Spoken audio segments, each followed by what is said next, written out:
Civil services examination में desired success या high performance के लिए आपको यूपीएससी एक्सपेक्टेशन के अनुसार नॉलेज स्किल एटीट्यूड में दूसरों से बेहतर होना होगा। सिविल सर्विसेज एग्जामिनेशन एक कॉम्पिटिटिव एग्जामिनेशन है और इसके द्वारा हायर सिविल सर्विसेज के लिए मोस्ट सुटेबल कैंडिडेट का चयन किया जाता है। इसलिए इस एग्जामिनेशन में कैंडिडेट के नॉलेज स्किल तथा एटीट्यूड का परीक्षण किया जाता है। यूपीएससी भारत सरकार के आज की जरूरतों के अनुरूप अर्थात रोल बेस्ड सिस्टम के अनुरूप फंडामेंटल क्वालिटीज एंड कॉम्पिटेंसीज वाले मोस्ट सुटेबल कैंडिडेट को चयन करने पर बल दे रही है। Fundamental qualities and competencies civil servant के आउटस्टैंडिंग परफॉर्मेंस के लिए रिस्पॉन्सिबल होते हैं तथा ट्रेनिंग के द्वारा प्रोफेशनल स्किल्स एंड कॉम्पिटेंसीज को इम्पार्ट करने के लिए फाउंडेशन का कार्य करती है। भारत सरकार सिविल सर्विसेज को 21वीं सेंचुरी की चैलेंजेस तथा रैपिड इकोनॉमिक डेवलपमेंट नीड्स के अनुसार ट्रांसफॉर्म करने के लिए रोल बेस्ड पर्सोनल एडमिनिस्ट्रेशन से कॉम्पिटेंसी बेस्ड या role based system of strategic human resource management की तरफ शिफ्ट कर रही है ताकि आज की तथा भविष्य की जरूरतों के अनुरूप एक हाई परफॉर्मिंग सिविल सर्विसेज का निर्माण किया जा सके जो कि न्यू इंडिया के विजन के अनुरूप हो। रूल की अपनी एक महत्ता है, लेकिन रोल इसकी विशेष महत्ता है। मैं रूल बेस्ड काम करूंगा कि रोल बेस्ड काम करूंगा, अगर हमारा रोल बेस्ड ज्यादा महत्वपूर्ण मानेंगे तो रूल तो अपने आप फॉलो हो जाएंगे और हमारा रोल परफेक्टली हमने पालन किया तो लोगों में विश्वास और बढ़ जाएगा। साथियों, सिविल सेवा के ट्रांसफॉर्मेशन के इस दौर के हमारी सरकार रिफॉर्म से सपोर्ट कर रही है। मिशन कर्मयोगी और आरंभ प्रोग्राम इसका ही एक हिस्सा है। मुझे बताया गया है कि आपकी एकेडमी में भी ट्रेनिंग का स्वरूप मिशन कर्मयोगी पर आधारित कर दिया गया है। मुझे विश्वास है इसका भी बहुत लाभ आप सभी को मिले, क्योंकि हम ऑल इंडिया सिविल सर्विस को रिप्रेजेंट करते हैं। साथियों, आजादी के इस अमृत काल में हमें reform, perform, transform next level पर ले जाना है। रूल बेस्ड पर्सनल एडमिनिस्ट्रेशन में ऐसा माना जाता था कि रूल्स एंड प्रोसीजर के इफेक्टिव इम्प्लीमेंटेशन से गवर्नमेंट के डिजायर्ड आउटकम्स को प्राप्त किया जा सकता है और इसीलिए रूल्स एंड प्रोसीजर के इफेक्टिव इम्प्लीमेंटेशन पर बल दिया जाता था। किंतु रोल बेस्ड सिस्टम या competency based system of strategic human resource management में इंडिविजुअल्स का रोल क्रूशियल माना जाता है तथा गवर्नमेंट गोल्स ऑब्जेक्टिव्स को अचीव करने में इंडिविजुअल्स की क्वालिटीज एंड कॉम्पिटेंसीज को डिसाइडिंग माना गया है। रोल बेस्ड या कॉम्पिटेंसी बेस्ड सिस्टम में भी रूल्स एंड प्रोसीजर का इंपॉर्टेंस है, किंतु 21वीं century more challenging, complex and dynamic है, इसलिए मेयरली रूल्स एंड प्रोसीजर के इंप्लीमेंटेशन से डिजायर्ड आउटकम नहीं प्राप्त किए जा सकते हैं। Rules and procedure predefined situation के लिए बनाए जाते हैं तथा डायनेमिक एंड कॉम्प्लेक्स सिचुएशन में इन्हें कंटिन्यूअस एडजस्ट करने की रिक्वायरमेंट होती है। इसीलिए गवर्नमेंट्स, डिपार्टमेंट्स, मिनिस्ट्रीज, ऑर्गेनाइजेशंस के गोल्स एंड ऑब्जेक्टिव्स को अचीव करने के लिए इंडिविजुअल्स की क्वालिटीज एंड कॉम्पिटेंसीज क्रूशियल होती है। इसीलिए रोल बेस्ड या कॉम्पिटेंसी बेस्ड अप्रोच में इंडिविजुअल्स को की रिसोर्स माना जाता है तथा गुड एंड कॉम्पिटेंट पर्सन को रिक्रूट करने तथा उन्हें ट्रेनिंग के द्वारा प्रोफेशनल स्किल्स एंड कॉम्पिटेंसीज को डेवलप करने और मोटिवेट करने पर फोकस किया जाता है। रिक्रूटमेंट के द्वारा फंडामेंटल क्वालिटीज एंड कॉम्पिटेंसीज वाले गुड एंड कॉम्पिटेंट पर्सन को सिलेक्ट करने पर बल दिया जाता है। ट्रेनिंग के द्वारा प्रोफेशनल स्किल्स एंड कॉम्पिटेंसीज को इम्पार्ट किया जाता है। फंडामेंटल क्वालिटीज एंड कॉम्पिटेंसीज कार्य करने की एबिलिटी तथा कार्य करने की प्रवृत्ति या डिस्पोजिशंस को निर्धारित करती है। 21वीं सेंचुरी की वर्कफोर्स डेवलपमेंट की सभी प्रिंसिपल थ्योरीज में ये वाइडली एक्सेप्ट किया जाता है कि मेयरली नॉलेज और स्किल्स डिजायर्ड आउटकम को प्राप्त करने के लिए सफिशिएंट नहीं है। व्यक्ति की एटीट्यूड और डिस्पोजिशंस का उसके परफॉर्मेंस में या डिजायर्ड आउटकम्स को प्राप्त करने में क्रूशियल रोल होता है। हायर सिविल सर्विसेज के लिए कैंडिडेट की कार्य करने की एबिलिटी उसके राइट नॉलेज तथा हायर ऑर्डर स्किल से निर्धारित होता है तथा उसके डिस्पोजिशंस या कार्य करने की प्रवृत्ति राइट एटीट्यूड से निर्धारित होता है। इसीलिए यूपीएससी मोस्ट सुटेबल कैंडिडेट को चयन करने के लिए कैंडिडेट के right knowledge, higher order skills तथा राइट एटीट्यूड का परीक्षण करती है, जो कि 21वीं सेंचुरी की हायर सिविल सर्विसेज के लिए फंडामेंटल क्वालिटीज एंड कॉम्पिटेंसीज हैं। इसीलिए ऐसे कैंडिडेट जो अपनी प्रिपरेशन सब्जेक्ट मैटर की फ्लुएंसी डेवलप करने या फैक्ट, इंफॉर्मेशन, कॉन्सेप्ट, थ्योरीज पर फोकस करते हैं या लैंग्वेज तथा राइटिंग स्किल प्रैक्टिसेस पर फोकस करते हैं, उन्हें सिविल सर्विसेज एग्जामिनेशन को क्वालिफाई करने में डिफिकल्टी होती है या उन्हें पुअर स्कोर प्राप्त होते हैं, क्योंकि सिविल सर्विसेज एग्जामिनेशन कैंडिडेट की right knowledge, higher order abilities तथा राइट एटीट्यूड का टेस्ट करता है, न कि फैक्ट, थ्योरी, कॉन्सेप्ट,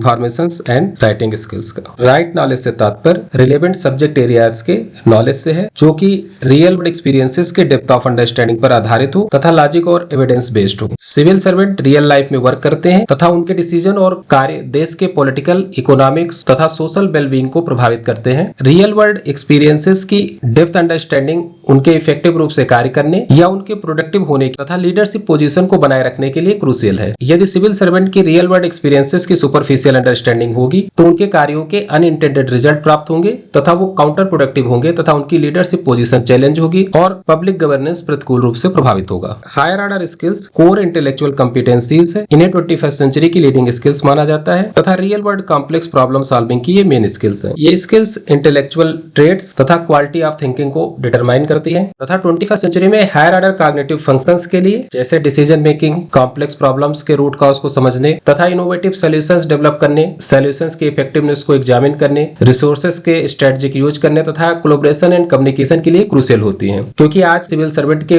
वर्क्स में तेजी से हायर ऑर्डर कॉग्निटिव फंक्शंस की वृद्धि हो रही है, इसलिए यूपीएससी कैंडिडेट के हायर ऑर्डर स्किल्स को टेस्ट करने पर अधिक बल दे रही है। Higher order skills 21st century में थ्राइव करने के लिए क्रूशियल है, इसीलिए नेशनल एजुकेशन पॉलिसी 2020 में स्टूडेंट की हायर ऑर्डर स्किल्स को डेवलप करने पर बहुत अधिक बल दिया गया है। राइट एटीट्यूड से तात्पर्य कैंडिडेट की spirit and in depth interest in public service से है। राइट एटीट्यूड कैंडिडेट की डिस्पोजिशंस या टेंडेंसीज अर्थात कार्य करने की प्रवृत्ति का निर्धारण करता है। राइट एटीट्यूड सिविल सर्वेंट के इंटेलेक्चुअल आइडेंटिटी का महत्वपूर्ण एट्रीब्यूट होता है और यह उनके आउटस्टैंडिंग परफॉर्मेंस, पब्लिक सर्विस के प्रति कमिटमेंट, जॉब सेटिस्फेक्शन तथा लाइफ लॉन्ग लर्निंग के लिए रिस्पॉन्सिबल होता है। एटीट्यूड व्यक्ति का डीप सीटेड कैरेक्टरिस्टिक्स होता है। ये उनके belief, feelings, preferences, values, motives, upbringing तथा सोशल रोल एवं सेल्फ इमेज से निर्धारित होता है। इसीलिए बाद में या लेटर स्टेज पर इसमें बदलाव कठिनाई से ही होता है। इसीलिए कैंडिडेट के पब्लिक सर्विस के प्रति पॉजिटिव एटीट्यूड या राइट एटीट्यूड को रिक्रूटमेंट के स्तर पर टेस्ट करने पर अधिक बल दिया जा रहा है। किसी भी कैंडिडेट का नॉलेज, स्किल, एटीट्यूड उसके लर्निंग एंड डेवलपमेंट के डेलिबरेट एफर्ट से निर्धारित होता है,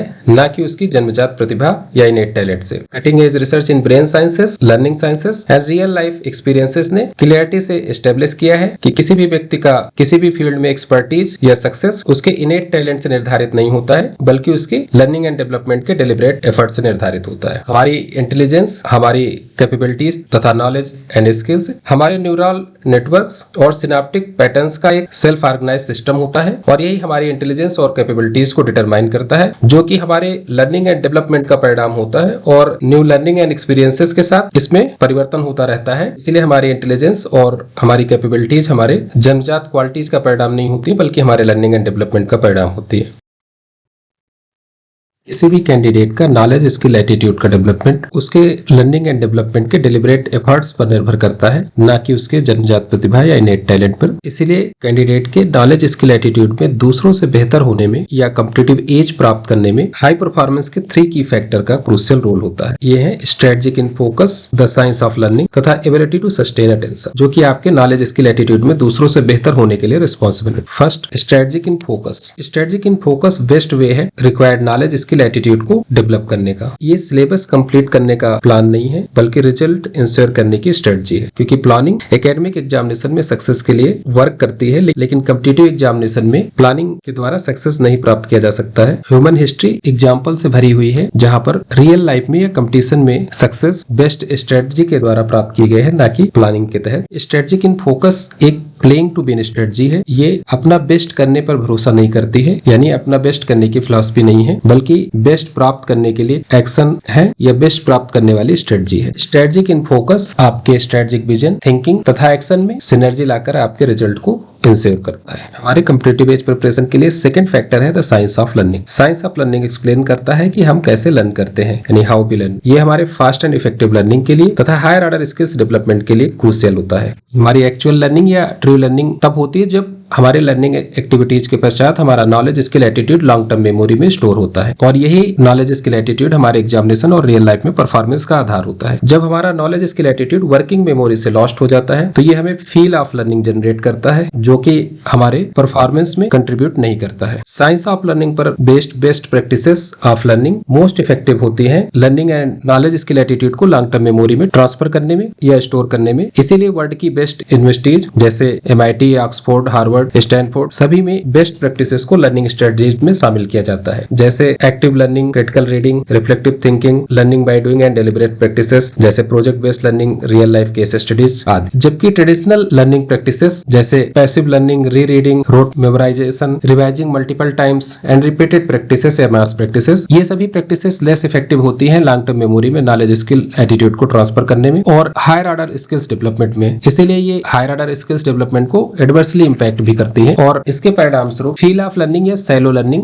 जनरेट होती है। बेस्ट प्रैक्टिसेस के इंपॉर्टेंस को हम टुडेज वारफेयर के एग्जांपल से समझ सकते हैं। जैसे आज के युद्ध अगर मॉडर्न टूल से लड़े जाए और ट्रेडिशनल टूल से, तो आप रिजल्ट को इमेजिन कर सकते हैं। हाई परफॉर्मेंस या कॉम्पिटिटिव एज प्रिपरेशन के लिए थर्ड फैक्टर रिस्पॉन्सिबल है एबिलिटी टू सस्टेन अटेंशन। ये हमारे लॉन्ग इनफ तक फोकस या कंसंट्रेट करने की क्षमता है और ये मोस्ट डिसाइडिंग फैक्टर होता है हाई परफॉर्मेंस के लिए, और यही लो परफॉर्मर और हाई परफॉर्मेंस के बीच में मेन डिफरेंस क्रिएट करता है। कंसंट्रेशन और फोकस हमारे लर्निंग एंड डेवलपमेंट के लिए मोस्ट डिसाइडिंग फैक्टर होता है और इसके बिना कोई भी लर्निंग पॉसिबल नहीं है या हमारी लर्निंग ड्रास्टिकली सफर करती है। एबिलिटी टू सस्टेन अटेंशन ही सभी ग्रेटेस्ट ह्यूमन अचीवमेंट या ग्रेट सक्सेस के आधार रही है और सभी हाई अचीवर्स जिन्होंने रियल लाइफ में या किसी भी फील्ड में ग्रेट सक्सेस पाई है, हाई अचीवमेंट किया है, इसके इंपोर्टेंस को स्वीकार किया है। हमारे ट्रेडिशनल लीडर स्वामी विवेकानंद का मानना था कि एक साधारण पर्सन और एक असाधारण पर्सन में डिफरेंस उसका एबिलिटी टू सस्टेन अटेंशन या कंसंट्रेशन का होता है। हम सभी अपने किसी भी कार्य पे फोकस करने पे, जैसे न्यू लर्निंग एंड डेवलपमेंट या क्रूशियल वर्क्स पर फोकस करने में डिफिकल्टी महसूस करते हैं और इसीलिए हम बहुत सी प्रैक्टिसेस को ट्राई करते हैं या यूज करते हैं, जैसे meditation, avoiding distraction, lifestyle changes, motivations तथा अन्य बहुत से उपाय किए जाते हैं। मोटिवेशन के लिए मोटिवेशनल वीडियो, मोटिवेशनल बुक्स या मोटिवेशनल बातों को सुनते हैं, लेकिन ये सभी चीजें लेस इफेक्टिव होती हैं या नॉन इफेक्टिव होती हैं और ये हमारे फोकस और कंसंट्रेशन को इनहेंस नहीं कर पाती हैं। मोटिवेशनल वीडियोस, मोटिवेशनल बातें और मोटिवेशनल बुक्स हमारे ब्रेन में इमोशनल एराउजल और एक्साइटमेंट क्रिएट करते हैं, जो कि थोड़े समय बाद समाप्त हो जाता है। इसीलिए ये सभी चीजें सस्टेनेबल नहीं है फोकस कंसंट्रेशन को बढ़ाने के लिए, क्योंकि फोकस और कंसंट्रेशन हमारे ब्रेन का फंक्शन है और इसके लिए हमें समझना होगा how our brain work. Latest brain sciences research and contemplative wisdom ने हाउ आवर ब्रेन वर्क्स पे न्यू अंडरस्टैंडिंग प्रोवाइड की है और ये कंक्लूडिंग है तथा आप इसे प्रैक्टिकली एक्सपीरियंस कर सकते हैं। और इसके अनुसार फोकस और कंसंट्रेशन हमारे ब्रेन के रिवार्ड सिस्टम और इंपरेटिव सिस्टम से निर्धारित होता है, यानी reward system and imperative system हमारे अटेंशन को गाइड करते हैं और यही हमारे कंसंट्रेशन और फोकस के लिए रिस्पॉन्सिबल होते हैं। यानी हमें कार्य से संबंधित या एसोसिएटेड रिवार्ड की क्लियरिटी और इंपरेटिव की क्लियरिटी हमारे उस कार्य पे फोकस करने या कंसंट्रेट करने की क्षमता को निर्धारित करेगा। सिविल सर्विसेज एग्जामिनेशन के कंटेक्स्ट में लाइफ विद आईएएस आपके रिवार्ड सिस्टम को एक्टिवेट करेगा और लाइफ विदाउट आईएएस की क्लियरिटी आपके इंपरेटिव सिस्टम को एक्टिवेट करेगा। इसीलिए आपको हायर सिविल सर्विसेज में कैरियर के एक्सप्लिसिट एंड इम्प्लिसिट बेनिफिट्स की क्लियरिटी होनी चाहिए, जिससे आपके ब्रेन का रिवार्ड सिस्टम और इंपरेटिव सिस्टम एक्टिवेट होगा और इससे आपके सिविल सर्विसेज एग्जामिनेशन की प्रिपरेशन पे फोकस करने या कंसंट्रेट करने की क्षमता में बहुत अधिक वृद्धि होगी, जो कि आपके लर्निंग एंड डेवलपमेंट को दूसरों से बेहतर करने में महत्वपूर्ण होगा। इसीलिए जब आपकी सिविल सर्विसेज एग्जामिनेशन की प्रिपरेशन एग्जामिनेशन की क्लियरिटी या डिटेल अंडरस्टैंडिंग पर आधारित होगी तथा हाई परफॉर्मेंस के 3 की फैक्टर्स पर बेस्ड होगी, तब आप 1 ईयर से कम की प्रिपरेशन में 50% प्लस का स्कोर कर सकेंगे, यानी कॉम्पिटिटिव एज या डिजायर्ड रैंक प्राप्त कर सकेंगे। Thank you.